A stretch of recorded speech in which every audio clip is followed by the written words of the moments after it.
Well, welcome to the Sea Files, folks. Thanks for joining me again. Tomorrow is... I'm sorry, I can't help from laughing. Tomorrow is the big day, folks, the No Kings Day.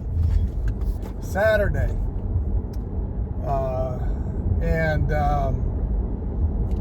Saturday the 14th. And, you know, I want to thank all those folks that are going to come out and celebrate the demise of King George. When we kicked him out in the Revolutionary War, I 100% agree with celebrating the demise of King George when we kicked him out of the Revolutionary War. So all you patriots, celebrate that tomorrow, the kicking out of King George in 1778, around in there, when the Revolutionary War, we were able to kick him out. I think it's a wonderful idea that we celebrate that. But for all you communists out there, they're going to celebrate your communism on that day.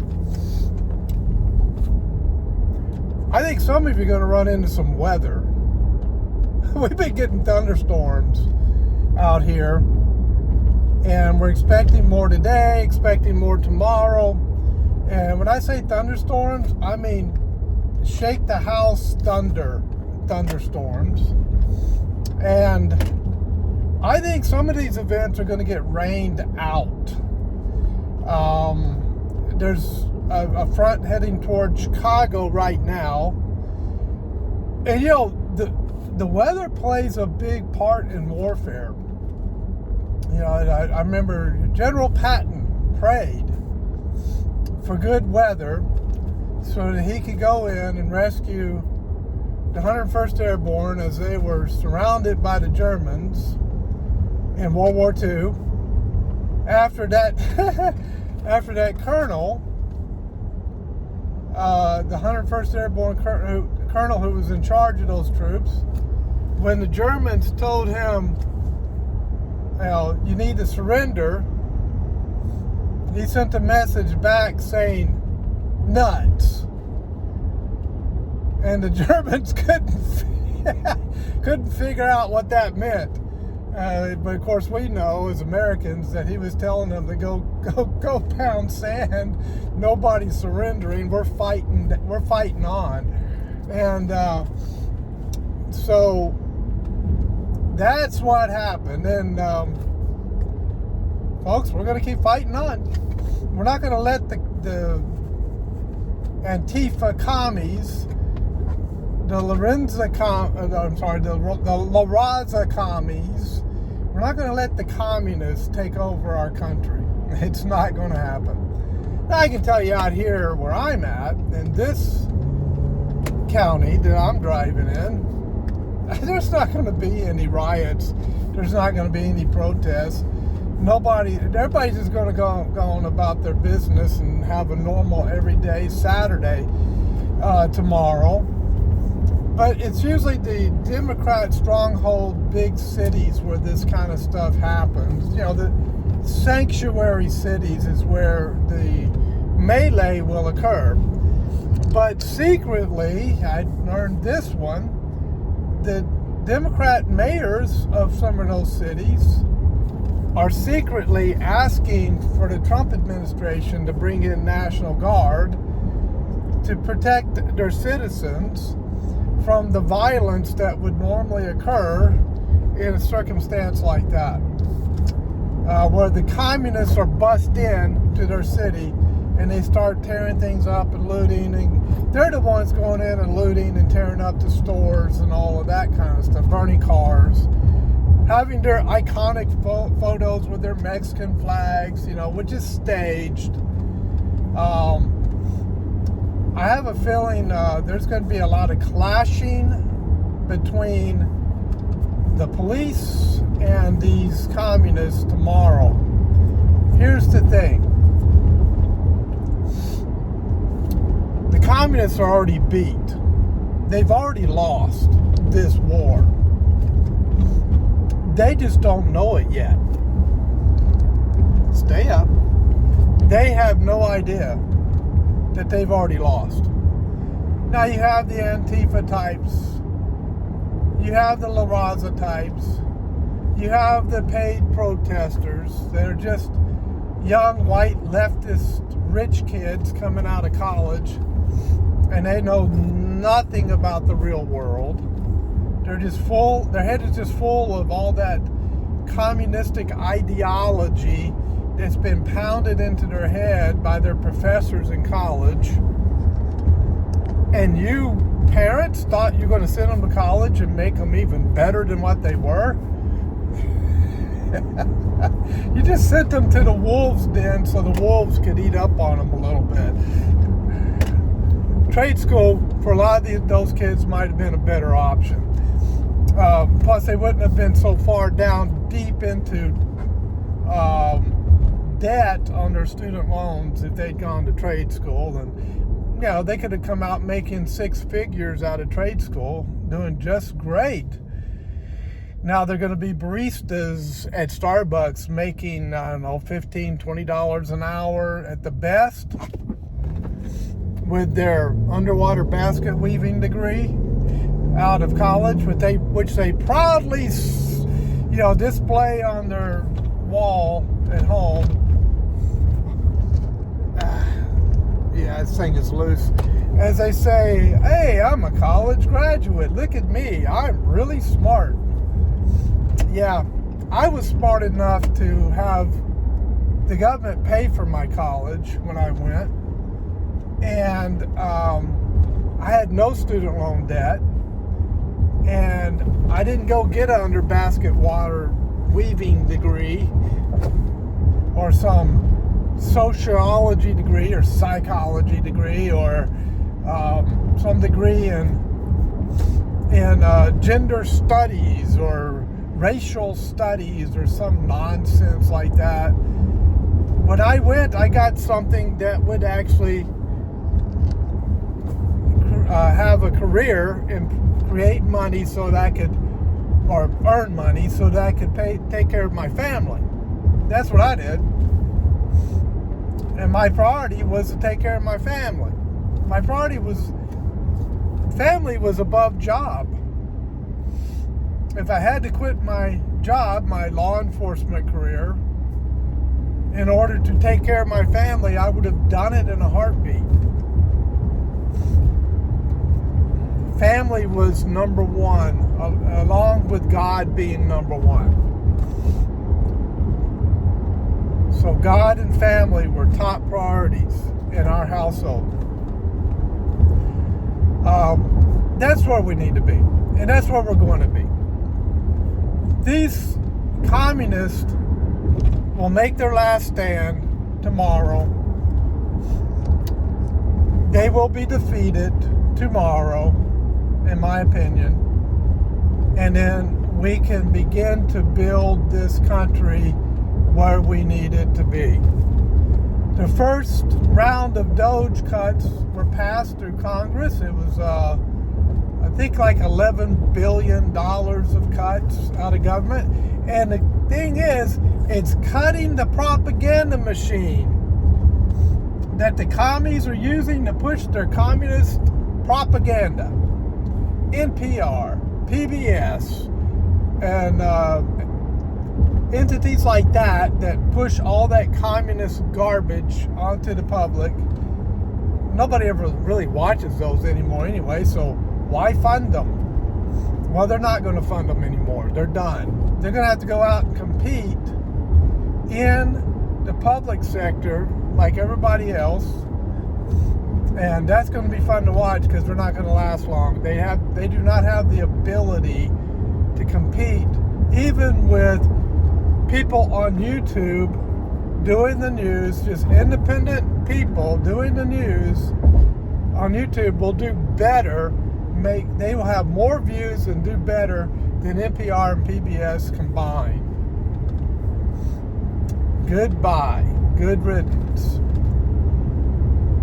Iran is and Israel are starting to go at it.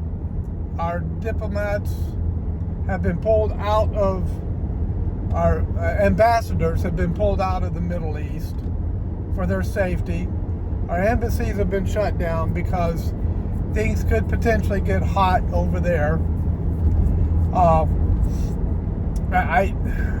Israel's a pretty strong nation, but don't underestimate the power of Iran.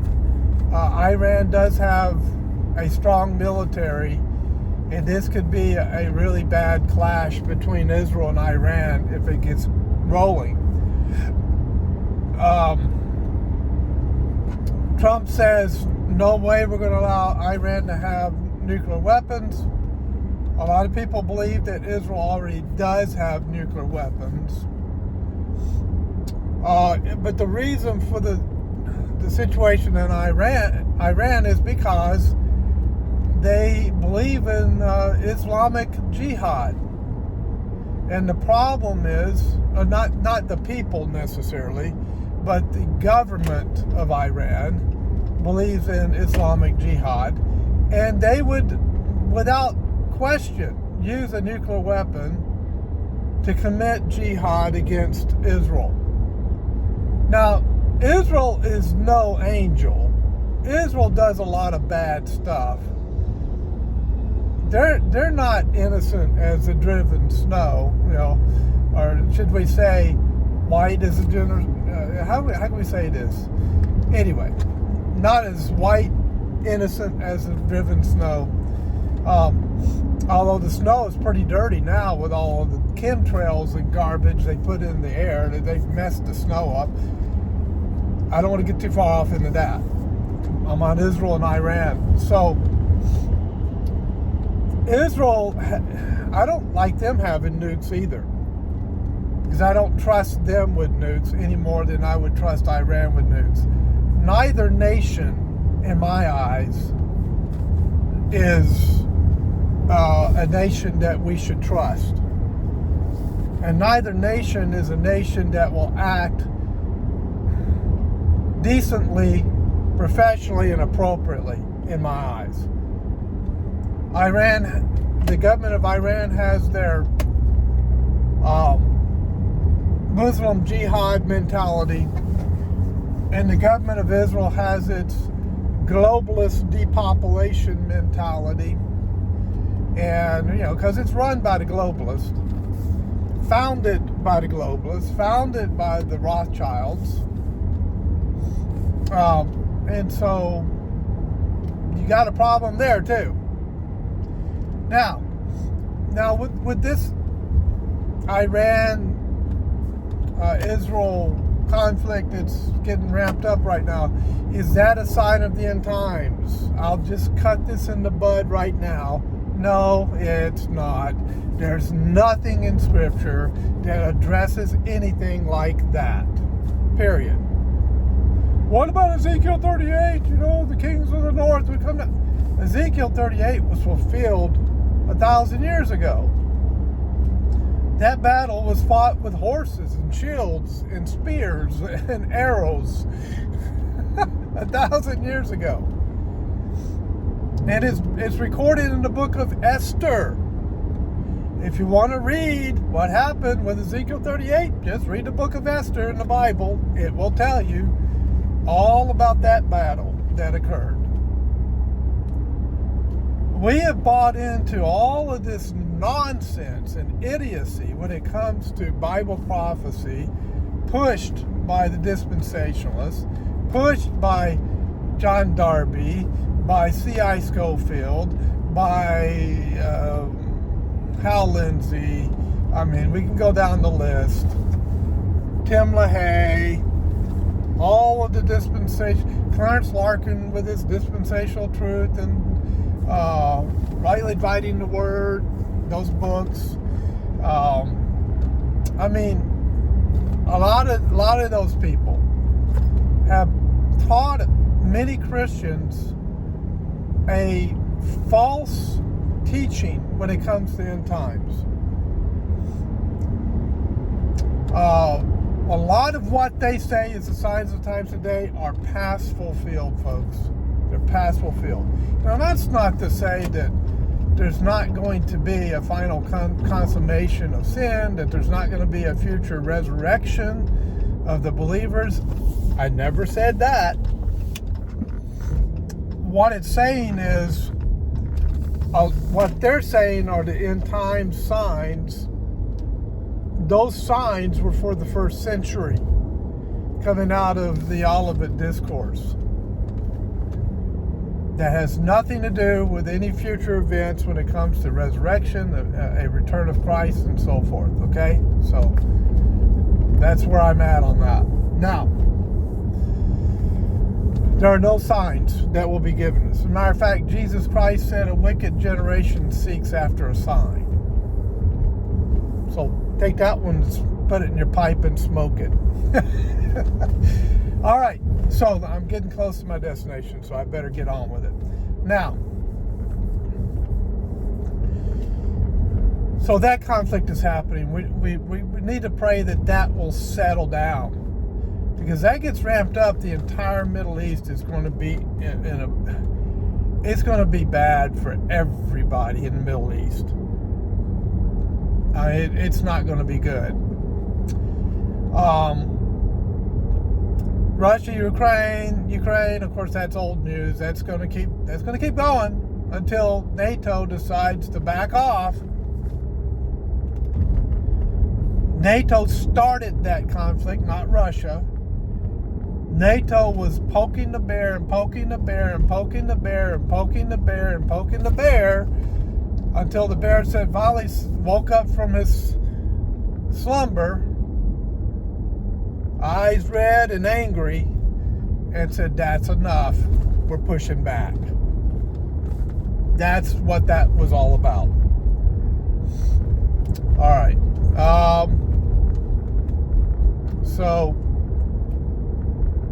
Stay safe tomorrow. I think weather is going to interrupt some of it in the East Coast. West Coast was looking really clear, so California's looking really clear when it comes to weather. So stay safe out there.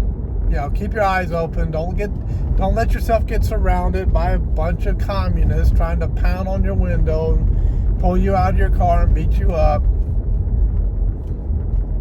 Do what you have to do to protect yourself. Don't ever let them stop your car. Don't ever let them pull you out of your car. Okay? Now, I want to get off on this last subject.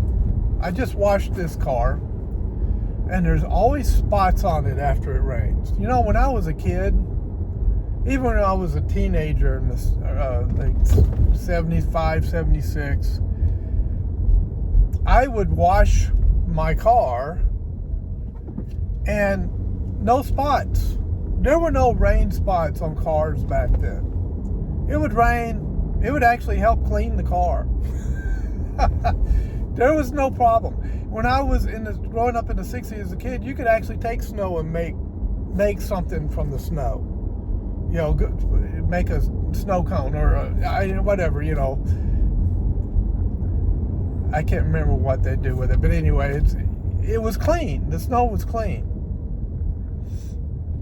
Now the snow was dirty. Now we get spots on our car. We have to run it through a car wash all the time.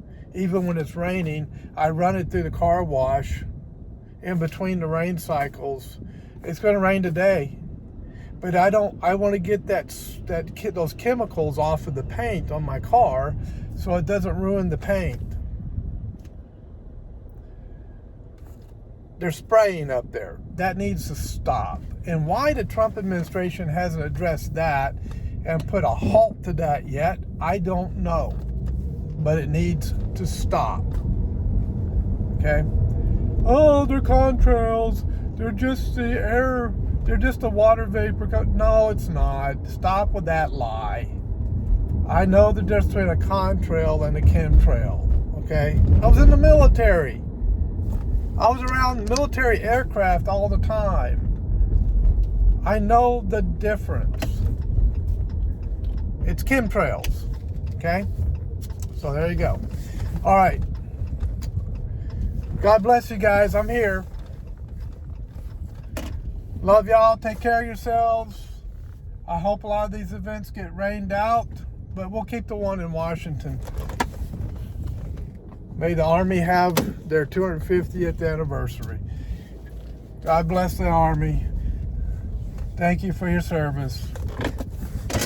We'll see you later on the C-Files.